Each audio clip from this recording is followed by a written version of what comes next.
Carlson, saying happy Friday. In your head, you always imagine the revolution, when it starts, will start with tanks and gunfire, with chaos and soldiers in the street. You'll know when it comes. But it never does. Instead, the really big changes to American life, the profound ones that affect all of us forever, those changes almost always begin quietly with gentle pleas for tolerance. We'd like to do things a little differently, they tell you.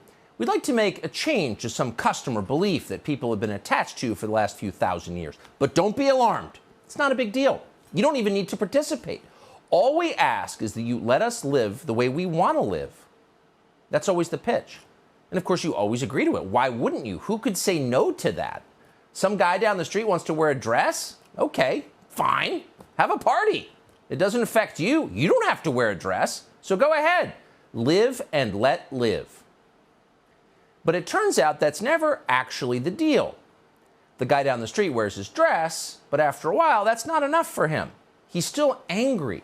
And for some reason, he's angry with you. And that doesn't make sense because you're the person who had no problem with him wearing a dress in the first place. What did you do wrong? Well, the problem is you're not wearing a dress, and neither are your kids. Your normal person clothes, the ones you've always worn, are suddenly immoral. You've got to change immediately. Whoa, wait a second, you say. That's not what we agreed to. You do your thing and I'll do mine. Remember? They don't remember. They don't care. That's not how it works. You don't get to do your thing anymore. The dress guy's in charge now. Everybody's got to do his thing, the dress thing, or face punishment. That's how it goes. Be tolerant becomes show some respect, which evolves very quickly into bow down before us and lick our feet or else we'll hurt you. That's the final stage. That's where we are now. For example, a Democratic lawmaker in Virginia called Elizabeth Guzman is introducing a bill that will charge parents with a felony, strip them of their employment, and imprison them if they don't wholeheartedly endorse their minor children's sex changes. So your 12-year-old daughter says she wants a mastectomy. If you object to that in any way, if you raise questions, Elizabeth Guzman will send you to jail. For real.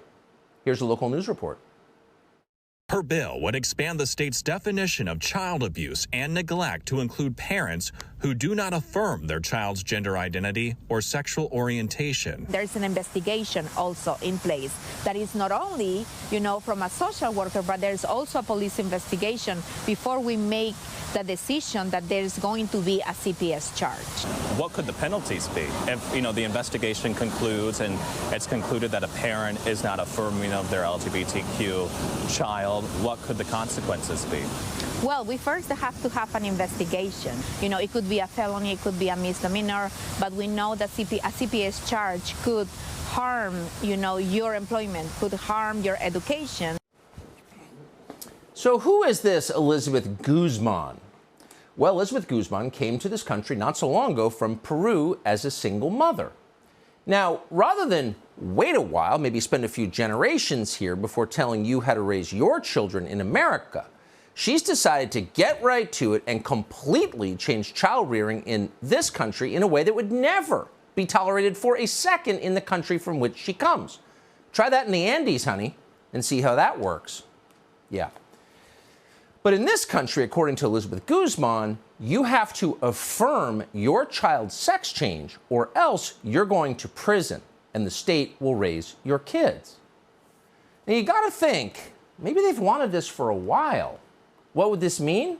Well, it would mean fewer intact families. It would mean people like Elizabeth Guzman make the decisions, the meaningful decisions within your house.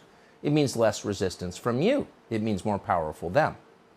What it doesn't mean is that Elizabeth Guzman will be protecting your kids. She doesn't even claim this law will protect your kids. Instead, she acknowledges the whole point is to, quote, educate parents. Right. So, like the COVID vaccine, this is a pretty easy way to figure out who's on which side. Are you for this? Okay, you're on our team.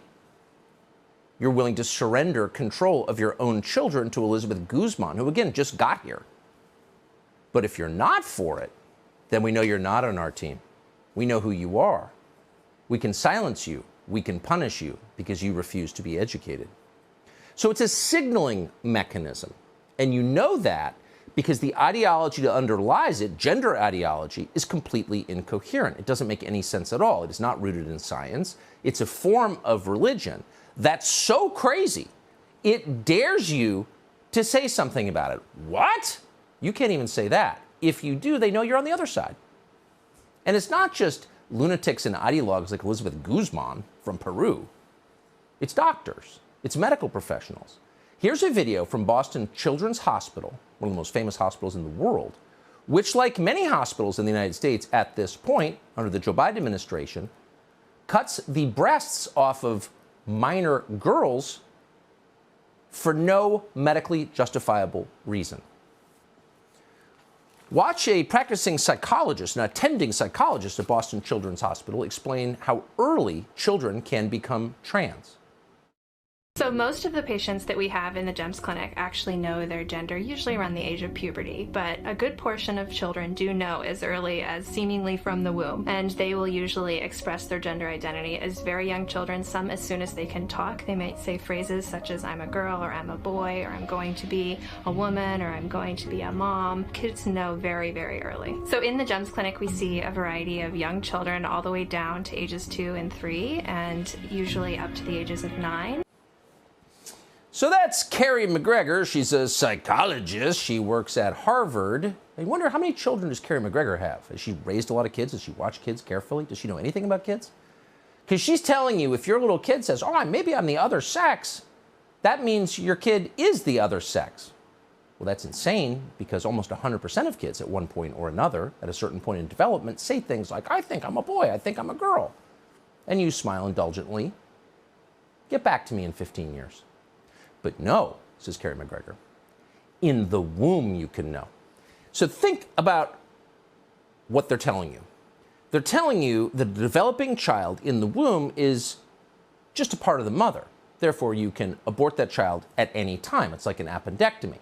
But at the same time, that same cluster of cells, that fetus, can also be woke and ascribe to left liberal gender ideology, and you need to honor that.